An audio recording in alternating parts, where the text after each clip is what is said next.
नमस्कार प्रिय विद्यार्थियों, आज हम शिक्षा और समाज या शिक्षा के सिद्धांत या कह सकते हो शिक्षा के नवीन प्रयास में एक महत्वपूर्ण टॉपिक है जो कई परीक्षाओं में काम आने वाला है। शिक्षा और सामाजिक परिवर्तन, एजुकेशन एंड सोशल चेंज।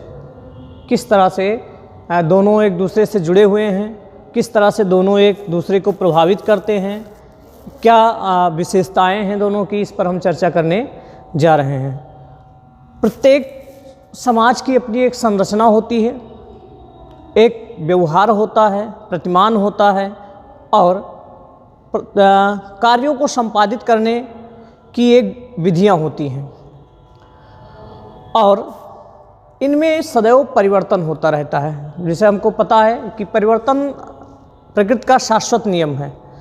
संसार में हर क्षण परिवर्तन होता रहता है, हर क्षेत्र में परिवर्तन होता रहता है और जब यह परिवर्तन अधिकांश लोग समाज के अपना लेते हैं तो उसी को सामाजिक परिवर्तन के नाम से जाना जाता है।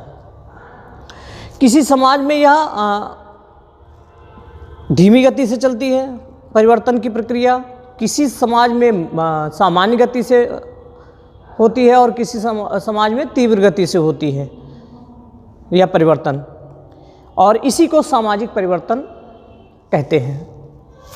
एक बार पुनः सुनेंगे कि प्रत्येक समाज की अपनी संरचना, अपना व्यवहार प्रतिमान और सामाजिक कार्यों को संपादित करने के लिए कुछ विधियां होती हैं।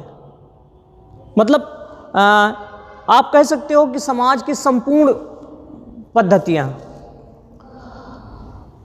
और जो पद्धतियां होती हैं उसमें लगातार परिवर्तन चलता रहता है। अगर हम शिक्षा प्रणाली को ही ले लें, वैदिक कालीन शिक्षा प्रणाली, फिर उसमें कुछ परिवर्तन हुआ, बौद्ध कालीन शिक्षा प्रणाली, उसमें परिवर्तन हुआ, फिर मध्यकालीन शिक्षा प्रणाली आई, फिर आधुनिक भारतीय शिक्षा प्रणाली आई। इस तरह से लगातार कुछ ना कुछ परिवर्तन होता रहता है और किसी समाज में यह परिवर्तन तेजी से हो जाता है, किसी में सामान्य गति से होता है और किसी में मंद गति से होता है, लेकिन परिवर्तन सभी में होता है और समाज में होने वाले इसी परिवर्तन को सामाजिक परिवर्तन के नाम से जाना जाता है। एक डिफिनेशन सुनेंगे। गिलिन के अनुसार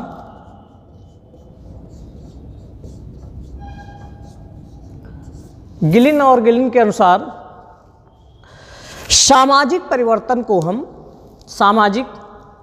को हम जीवन की स्वीकृत विधियों में होने वाले परिवर्तन के रूप में परिभाषित कर सकते हैं। गिलिन महोदय कहते हैं कि सामाजिक परिवर्तन को हम जीवन की स्वीकृत विधियों में होने वाले परिवर्तन के रूप में परिभाषित कर सकते हैं। ये गिलिन महोदय का मानना था। वो कहते थे कि जो सामाजिक परिवर्तन है उसमें जीवन में जो हमारी स्वीकृत विधियां हैं, जो पहले से परंपरागत ढंग से चल रही हैं, उसमें जो परिवर्तन आता है उसी को हम सामाजिक परिवर्तन के रूप में परिभाषित कर सकते हैं। तो ये गिलिन महोदय की डिफिनेशन थी। फिर अगली डिफिनेशन है जेनसन महोदय के अनुसार। जेनसन के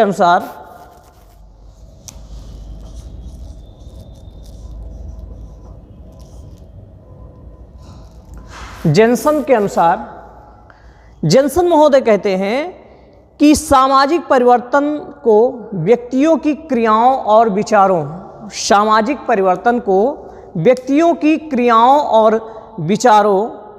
में होने वाले परिवर्तन के रूप में परिभाषित किया जा सकता है। ये जेनसन महोदय की डिफिनेशन है। जेनसन महोदय कहते हैं कि सामाजिक परिवर्तन को व्यक्तियों की क्रियाओं और विचारों में होने वाले परिवर्तन के रूप में परिभाषित किया जा सकता है। ये जेनसन महोदय का मानना है और ये कहते हैं कि सामाजिक परिवर्तन क्या है? सामाजिक परिवर्तन वही है कि जो व्यक्ति हैं समाज में रहने वाले और उनके जो क्रिया करने के तरीके हैं, उनके सोचने के तरीके हैं, विचार करने के जो तरीके हैं, उनमें जब परिवर्तन हो जाता है उसी को हम, उनके कार्य करने और विचार करने के तरीके में जब परिवर्तन हो जाता है उसी को हम सामाजिक परिवर्तन कहते हैं। ऐसा जेनसन महोदय का मानना है। एक और समाजशास्त्री हुए हैं मैकाइवर एवं पेज।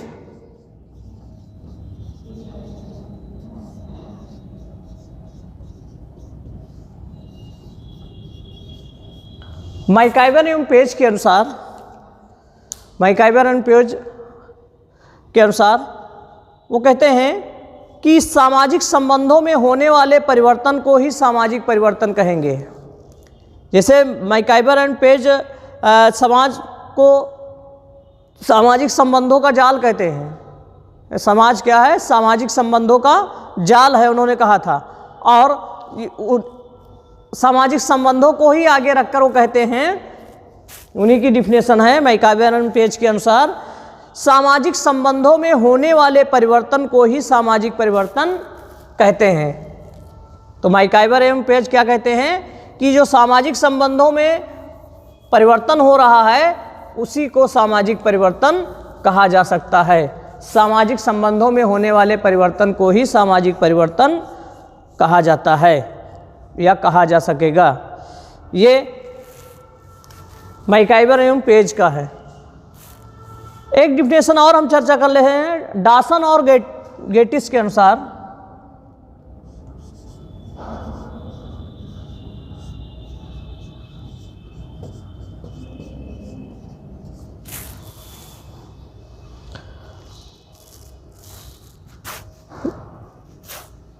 डॉसन और गेटिस के अनुसार सामाजिक परिवर्तन,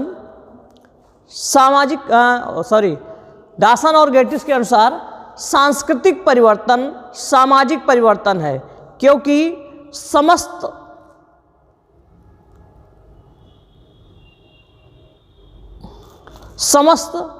अपनी उत्पत्ति, अर्थ और प्रयोग में सामाजिक है। समस्त परिवर्तन अपनी उत्पत्ति, अर्थ और प्रयोग में सामाजिक है। ये इनका मानना है डॉसन महोदय का। ये कहते हैं कि जो सांस्कृतिक परिवर्तन है वही सामाजिक परिवर्तन है। जो हमारे जैसे संस्कृत का मतलब है क्या? हमारा ये रीति रिवाज, हमारे प्रतिमान, हमारे आदर्श, हमारे मूल्य, हमारा खान पान, हमारा पहनावा, हमारे तौर तरीके, ये सब संस्कृति है। और संस्कृति, इसी में परिवर्तन को हम सामाजिक परिवर्तन कहते हैं। तो डॉसन महोदय कहते हैं कि सांस्कृतिक परिवर्तन ही सामाजिक परिवर्तन है। फिर बात करते हैं कि सामाजिक परिवर्तन के घटक, सामाजिक परिवर्तन के घटक कौन कौन से हैं? तो जो समाजशास्त्री हैं, समाजशास्त्रियों ने सामाजिक परिवर्तन के घटकों को दो वर्गों में विभाजित किया है। पहला प्राकृतिक घटक और दूसरा सांस्कृतिक घटक। जो सामाजिक परिवर्तन के घटकों को समाजशास्त्रियों ने दो वर्गों में विभाजित किया है, पहला प्राकृतिक घटक और दूसरा सांस्कृतिक घटक। इस तरह से दो वर्गों में सामाजिक परिवर्तन के घटकों को दो वर्गों में विभाजित करते हैं समाजशास्त्री, प्राकृतिक और सांस्कृतिक। अब प्राकृतिक घटक के अंतर्गत मनुष्य के भौगोलिक और जैविकीय परिस्थितियां आ जाती हैं। प्राकृतिक घटक के अंतर्गत मनुष्य की भौगोलिक और जैविकीय परिस्थितियां आती हैं, जैविकीय चीज़ें कारक आते हैं। तथा सांस्कृतिक घटक के अंतर्गत अभौतिक और भौतिक संस्कृति आती है। तो जो प्राकृतिक घटक है उसमें भौगोलिक और जैविकीय परिस्थितियां आती हैं, और जो सांस्कृतिक घटक है उसमें भौतिक और अभौतिक संस्कृति आ जाती है। हम भौतिक और अभौतिक संस्कृति पर इससे पहले संस्कृति और शिक्षा टॉपिक में चर्चा कर चुके हैं विस्तार से, ये आ जाती है। और अगर प्रमुख रूप से इसकी बात करें कि कौन कौन सी परिस्थितियाँ, कौन से घटक हैं जो सामाजिक परिवर्तन के लिए उत्तरदायी होते हैं, उसमें सबसे पहले है भौगोलिक स्थिति। भौगोलिक स्थिति भी सामाजिक परिवर्तन का कारण होती है। कहीं बाढ़ है, कहीं सूखा है, कहीं रेगिस्तान है, अलग अलग भौगोलिक परिस्थितियां हैं। हमारे देश में ही ले लो, विश्व में ले लो, अलग अलग प्रकार की जलवायु है, अलग अलग प्रकार की भौगोलिक परिस्थितियां हैं। अक्सर देखा गया है जहाँ दैवीय आपदा आती है, बाढ़ आते हैं, भूकंप आते हैं या और भी समस्याएं आती हैं, वहाँ के लोग एक दूसरे के नज़दीक हो जाते हैं, एक दूसरे का सहयोग करने लगते हैं। लेकिन जहाँ ऐसी परिस्थितियाँ हैं कि जहाँ कोई आप कह सकते हो किसी चीज़ का भंडारण मिल जाता है, जिस क्षेत्र में, जिन क्षेत्रों में खनिज पदार्थों की अधिकता होती है, वहाँ आपस में संघर्ष भी बढ़ जाते हैं, दुराव भी बढ़ जाते हैं। ये भी सामाजिक परिवर्तन का एक कारण होता है। ये भौगोलिक परिस्थितियाँ हैं। फिर जैविकीय विशेषताएं। जैविकीय विशेषताओं की बात करें तो इसमें मनुष्य की प्रजाति, नस्ल, जनसंख्या और लिंग भी भेद भी हैं जो सामाजिक परिवर्तन के कारण होते हैं। एक प्रजाति के लोग दूसरे प्रजाति के लोगों के साथ मिलते हैं, एक दूसरे को जानते हैं, एक दूसरे के विचारों का आदान प्रदान करते हैं, एक दूसरे के कार्यों में सहयोग करते हैं, तो इससे भी सामाजिक परिवर्तन होता है। फिर है सांस्कृतिक विशेषताएं। जो सांस्कृतिक विशेषताएं हैं, ये भी सामाजिक परिवर्तन का एक कारण होता है कि एक संस्कृति से के लोग दूसरे संस्कृति के लोगों के साथ आदान प्रदान करते हैं, विचारों का, खान पान, पहनावा, बाकी चीज़ों का, तो एक दूसरे के कारण भी, एक दूसरे के आदान प्रदान के कारण भी सामाजिक परिवर्तन होता है। सांस्कृतिक विशेषताएं भी इसका एक कारण हैं। फिर राज्य एवं शासन तंत्र। राज्य और शासन तंत्र भी एक महत्वपूर्ण घटक है सामाजिक परिवर्तन का। आप प्राचीन समय से देखते चले आ रहे हैं कि राज्य पर राज्य का नियंत्रण था। जो राजा होता था, जो जैसा शासन तंत्र होता था, वैसे ही शिक्षा को संचालित करता था, उस हिसाब से शिक्षा संचालित होती थी। तो अपने अनुसार वो शिक्षा की व्यवस्था करता था। जो जहाँ जैसा शासन होता था, उस हिसाब से वहाँ शिक्षा की नीतियाँ निश्चित होती थी। जैसे आप ले लो, वैदिक काल में शिक्षा के उद्देश्य कुछ दूसरे थे, बौद्ध काल में शिक्षा के उद्देश्य बदल गए। उसमें बौद्ध धर्म एवं संस्कृति का प्रचार प्रसार शिक्षा के माध्यम से करने का प्रयास किया गया। ऐसे ही आप हिटलर को ले लो, नेपोलियन को ले लो, इन लोगों ने शिक्षा को ही आधार बनाया अपनी नीतियों का प्रचार प्रसार करने के लिए। आप मध्यकाल को ले लो, इस्लाम धर्म एवं संस्कृति के प्रचार प्रसार का आधार शिक्षा को बनाया गया। तो सामाजिक परिवर्तन के लिए राज्य और शासन तंत्र भी जिम्मेदार हैं। वो अपने हिसाब से जिस तरह से समाज में परिवर्तन चाहते हैं या जिस तरह से अपनी नीतियों का प्रचार प्रसार करना चाहते हैं, उस तरह से व्यवस्थाएं करते हैं समाज में। इसलिए राज्य और शासन तंत्र भी सामाजिक परिवर्तन का एक कारण है। फिर अर्थतंत्र। अर्थतंत्र भी एक प्रमुख घटक है सामाजिक परिवर्तन की। जहाँ जैसी अर्थव्यवस्थाएं होती हैं, जहाँ औद्योगिक क्षेत्र हैं, वहाँ पर सामाजिक बदलाव जल्दी आ जाता है, और जहाँ पर दूसरे क्षेत्र हैं वहाँ बदलाव कम आता है। जहाँ पर आर्थिक रूप से संपन्न लोग हैं, उनके विचारों में संकीर्णता हट जाती है, विचारों में संकीर्णता नहीं होती है, वो नवाचारी होते हैं, वो रूढ़िवादियों से ऊपर उठकर चर्चा करते हैं। आज जैसे देख लो, जो उद्योगपतियों में हैं या जो बड़े घरानों के लोग हैं, वो विवाह को ही लेकर के लो कि अब विवाह में वो जातियों को बहुत ज़्यादा ध्यान नहीं देते हैं, वो व्यक्ति विशेष को ध्यान देकर शादी की प्रथा चालू हो गई है। तो ऊंचे समाजों में, और उसका असर भी दिखाई पड़ रहा है कि ऊंचे समाजों को देख देख कर अंतर्जातीय विवाह की जो शुरुआत हुई, अब निम्न मध्यम वर्ग के लोग भी ऐसा करने लगे हैं, दूसरे चीज़ों को महत्व देने लगे हैं। तो अर्थतंत्र भी कहीं ना कहीं सामाजिक परिवर्तन का एक कारण होता है। विज्ञान एवं तकनीकी। विज्ञान एवं तकनीकी भी सामाजिक परिवर्तन का एक बहुत बड़ा कारण है। विज्ञान और तकनीकी के कारण आज पूरा विश्व एक गांव की तरह हो गया है। पूरे विश्व में भी कोई घटना घटित होती है तो उसका असर पूरे किसी भी देश में, किसी भी राज्य में कोई घटना घटित होती है तो उसका असर पूरे देश और पूरे विश्व में पड़ता है। तो विज्ञान और तकनीकी के कारण ही हम अपने विचारों में लगातार नई नई चीज़ों को सम्मिलित करने जाते रहे हैं, और हमारी सोच में परिवर्तन आता रहा है, जिससे सामाजिक परिवर्तन हो रहा है। फिर शिक्षा। इन सभी परिवर्तनों में अगर सबसे महत्वपूर्ण परिवर्तन देखा जाए और सभी परिवर्तनों को प्रभावित करने वाला कारण घटक जो है वो सभी घटकों को प्रभावित करने वाला घटक जो है वो शिक्षा है।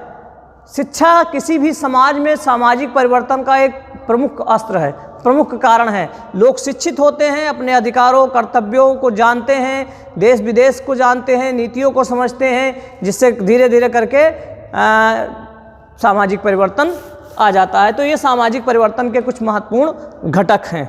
ठीक, इसके बाद हम चर्चा करते हैं शिक्षा और सामाजिक परिवर्तन, किस तरह से शिक्षा सामाजिक परिवर्तन को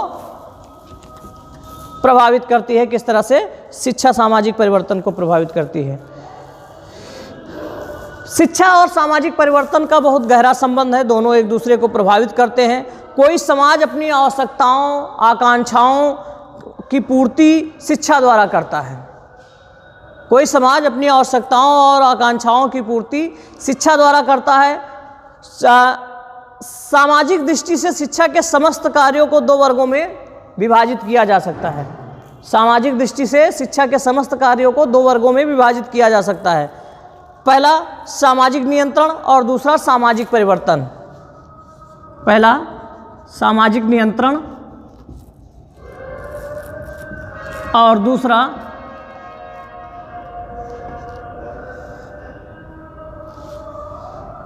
सामाजिक परिवर्तन। सामाजिक परिवर्तन।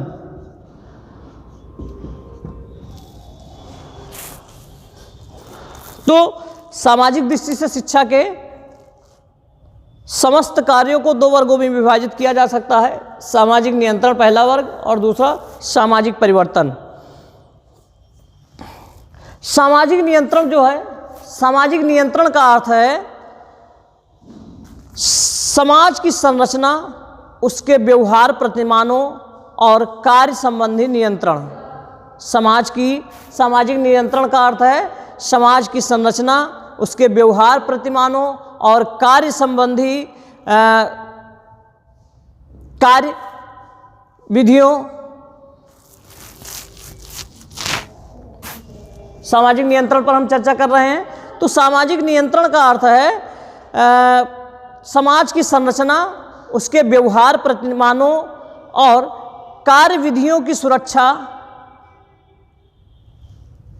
ये सामाजिक नियंत्रण है। समाज की संरचना, व्यवहार प्रतिमानों और कार्य विधियों की सुरक्षा, ये सामाजिक परिवर्तन है। और सामाजिक नियंत्रण की जब हम बात करते हैं, और सामाजिक नियंत्रण ये है, एक बार फिर से हम सुन लें कि सामाजिक नियंत्रण का अर्थ है समाज की संरचना, समाज के व्यवहार प्रतिमान और कार्य विधियों की सुरक्षा, ये सामाजिक नियंत्रण है। और सामाजिक परिवर्तन का तात्पर्य है, अर्थ है समाज की संरचना, उसके व्यवहार प्रतिमानों और कार्य विधियों में परिवर्तन। ठीक, एक में सुरक्षा उनकी और दूसरे में उनका परिवर्तन, ये सामाजिक नियंत्रण और सामाजिक परिवर्तन होते हैं। शिक्षा एक गतिशील प्रक्रिया है। शिक्षा एक गतिशील प्रक्रिया है, ये हमेशा मतलब सतत प्रक्रिया है, लगातार किसी न किसी रूप में चलती रहती है। यह समाज में होने वाले परिवर्तनों को स्वीकार करती हुई आगे बढ़ती है। जो समाज में आवश्यकता के अनुसार परिवर्तन होता रहता है, शिक्षा उसको स्वीकार करते हुए आगे बढ़ती रहती है और बदलते हुए समाज की आवश्यकताओं की पूर्ति में मनुष्य का सहयोग करती है, सहायता करती है। जो शिक्षा होती है वो होने वाले परिवर्तन को स्वीकार करती है, आगे बढ़ती है और बदलते हुए समाज की आवश्यकताओं की पूर्ति में मनुष्य को सहायता करती है। सामाजिक परिवर्तन शिक्षा के स्वरूप, शिक्षा के उद्देश्य, शिक्षा की पाठचर्या और सभी बदलते हुए जो सामाजिक परिवर्तन होता है वो शिक्षा के स्वरूप, शिक्षा के उद्देश्य, शिक्षा की पाठचर्या, शिक्षण विधियाँ, शिक्षक शिक्षार्थी सभी को बदलता है। और इस प्रकार शिक्षा सामाजिक परिवर्तन करती है और सामाजिक परिवर्तन शिक्षा को प्रभावित करता है। जिस तरह से एक दूसरे से जुड़े हुए हैं, दोनों एक दूसरे को प्रभावित करती हैं। फिर से एक बार, शिक्षा एक गतिशील प्रक्रिया है, यह समाज में होने वाले परिवर्तनों को स्वीकार करती है और आगे बढ़ती है और बदलते हुए समाज की आवश्यकताओं की पूर्ति में मनुष्य की सहायता करती है। ये शिक्षा का काम है। और सामाजिक परिवर्तन शिक्षा के स्वरूप, शिक्षा की पाठचर्या, शिक्षा के उद्देश्य, शिक्षण विधियां आदि को बदलते हैं। जो सामाजिक परिवर्तन होते हैं आवश्यकता के अनुसार उसमें बदलाव करते हैं और इस प्रकार शिक्षा सामाजिक परिवर्तन करती है और सामाजिक परिवर्तन शिक्षा को प्रभावित करता है, दोनों एक दूसरे को प्रभावित करते हैं। ये फिर अगले स्टेप पर हम चर्चा करते हैं कि सामाजिक परिवर्तन को में बाधक तत्व, सामाजिक परिवर्तन के बाधक तत्व, सामाजिक परिवर्तन के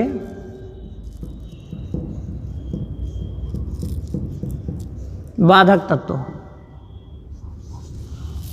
सामाजिक परिवर्तन के बाधक तत्व क्या हैं? आप लोग भी अपने आप से दो चार चीजें बताएं। सबसे पहले रूढ़िवादी राज्य,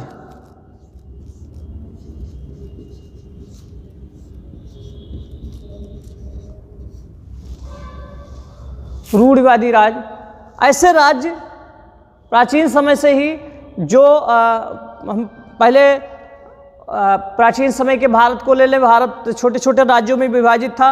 हर राज्य अपनी एक निजी सत्ता स्थापित कर रहे थे, अपने हिसाब से पूरे राज्य का संचालन कर रहे थे और अपनी नीतियों को लागू कर रहे थे। बाकी उनको सामाजिक परिवर्तन से बहुत ज़्यादा कोई लेना देना नहीं था, वो अपने नियम कानून स्वयं समाज के ऊपर थोपते रहते थे। तो रूढ़िवादी राज्य जो जात पर, धर्म पर और दूसरे तरीके से क्षेत्रवाद की राजनीति करते हैं, ऐसे राज्य जो होते हैं वो सामाजिक परिवर्तन में बाधा उत्पन्न करते हैं। फिर दूसरी चीज, रूढ़िवादी शिक्षा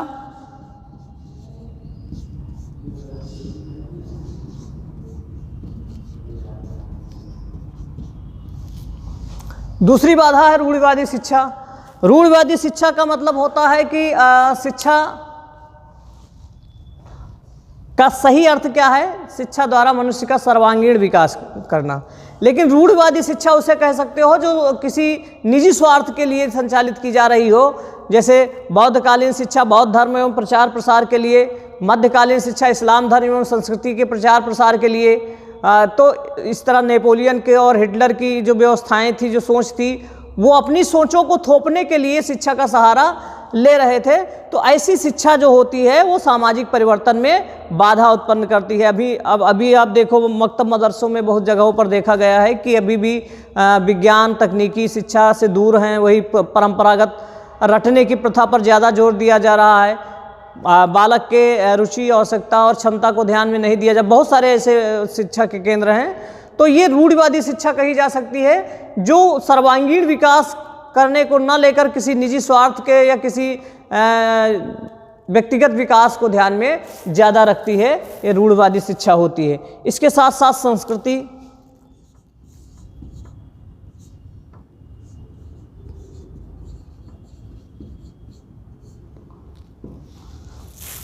कल्चर जो होता है, संस्कृति जो होती है, वो भी कहीं ना कहीं सामाजिक परिवर्तन में बाधा उत्पन्न करती है, क्योंकि हम संस्कृति से बाहर हटकर कोई कार्य करना नहीं चाहते हैं। कहते हैं कि हमारे कल्चर में नहीं है, हमारे संस्कृति में नहीं है। संस्कृति के आधार पर ही हम खान पान, रहन सहन, तौर तरीके, रीति रिवाज, प्रतिमान, व्यवहार, आदर्श इनका अनुकरण करते हैं। तो संस्कृति भी उससे हटकर कोई कार्य करने की जब बात आती है तो हम विवश हो जाते हैं और नहीं एक्सेप्ट कर पाते हैं। इसलिए संस्कृति भी कहीं ना कहीं हमारे सामाजिक परिवर्तन में बाधा उत्पन्न करती है। फिर चौथा जो बाधक तत्व है धर्म। धर्म भी एक प्रमुख, संस्कृति और धर्म वैसे तो एक में ही जोड़ा जाता है, लेकिन धर्म भी एक बड़ा कारण है जो बाधा उत्पन्न कर रहा है। लोग कहते हैं जो नई चीज़ों को अपनाने के लिए, नए विश्वास को, नए आदर्शों को, नए मूल्यों को, नए प्रतिमानों को अपनाने के लिए की बात जब की जाती है तो धर्म भी आड़े आ जाता है। कहता है ये ऐसा हमारे धर्म में नहीं है, ये धर्म के खिलाफ है, या ऐसी हमको धर्म इजाज़त नहीं देता है। तो इस तरह से ये सोच जो हमारी है कहीं ना कहीं सामाजिक परिवर्तन को, धार्मिक व्यवस्था भी सामाजिक परिवर्तन को, और धर्म क्या, धर्म की संकीर्ण परिभाषा जिसको कहा जाता है वो उसमें बाधा उत्पन्न करती है। वैसे धर्म की अगर बृहद व्याख्या की जाए तो धारेति धर्मा, मतलब जो धारण करे, सभी को साथ लाए, वही धर्म है। लेकिन यह जो संकीर्ण मानसिकता होती है धर्म को लेकर, ये कहीं ना कहीं सामाजिक परिवर्तन को बाधा पहुंचाती है, सामाजिक परिवर्तन में बाधा उत्पन्न करती है। फिर निहित स्वार्थ,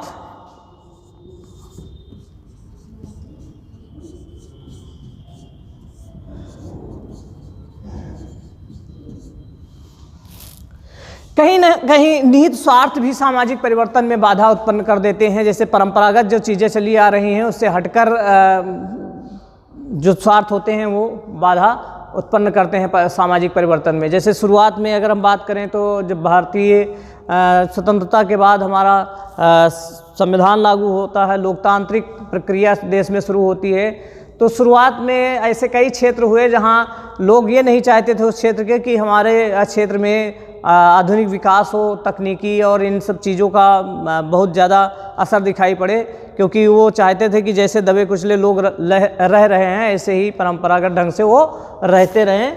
तो इससे हमारी स्वार्थ सिद्धि होगी। बैंकों को नहीं खुलने दिया जाता था क्योंकि बैंक जो होती थी वो गरीबों को कम पैसे में कम ब्याज पर कर्जा दे रही थी, जिससे वो अपना विकास कर सकते थे। तो इसका कहीं ना कहीं विरोध हो रहा था, उसमें निजी स्वार्थ बहुत था कि इससे सामाजिक परिवर्तन नहीं हो पा रहा था। फिर नंबर 6,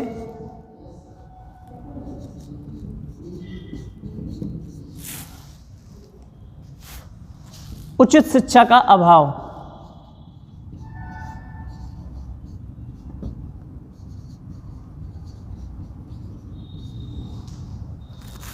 कहीं ना कहीं उचित शिक्षा का अभाव भी सामाजिक परिवर्तन में बाधा उत्पन्न करता है, प्रमुख बाधक तत्व है।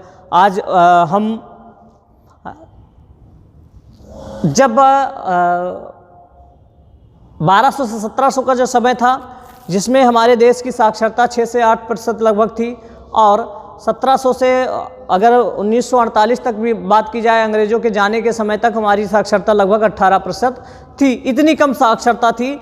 और इसके बाद लगातार हमारा संविधान लागू होता है 26 जनवरी 1950 को, और हमारे संविधान में धारा 45 में ये बात स्पष्ट कह दी गई थी कि संविधान के लागू होने के 10 वर्ष के अंदर प्रत्येक राज्य का यह उत्तरदायित्व होगा कि अपने यहाँ रहने वाले प्रत्येक 14 वर्ष तक के बच्चों की अनिवार्य एवं निःशुल्क शिक्षा का प्रावधान करे। ये राज्यों को आदेश दिया गया था, क्योंकि उस समय जब हमारा संविधान लागू हुआ तो शिक्षा राज्य सूची का विषय था। बाद में 76 में लगभग शिक्षा को समवर्ती सूची में स्थान दिया गया। तो हमारे पास एक अच्छी एजुकेशन, एक क्वालिटी पूर्ण एजुकेशन की कमी थी, क्योंकि हमारे पास तो क्वांटिटी ही नहीं थी, तो क्वालिटी की क्या बात कर सकें। इतनी निरक्षरता थी हमारे यहाँ, तो उसका अभाव भी सामाजिक परिवर्तन का एक बाधा उत्पन्न कर रहा था। क्योंकि जब लोग शिक्षित होंगे, योग्य होंगे, पढ़े लिखे होंगे तो परिवर्तन के महत्व को समझेंगे और उसको स्वीकार कर लेंगे। लेकिन जब निरक्षर लोग होते हैं, संकीर्ण मानसिकता वाले होते हैं, वो परिवर्तन को स्वीकार नहीं करते हैं और उसको ठुकरा देते हैं। तो ये भी एक सामाजिक परिवर्तन में बाधा उत्पन्न करने का प्रमुख कारक है। उचित शिक्षा का अभाव, एक जैसी शिक्षा होनी चाहिए जिससे लोगों को जागरूक किया जा सके, उनको उनके अधिकारों और कर्तव्यों के प्रति सचेत किया जा सके, ऐसी शिक्षा का अभाव है।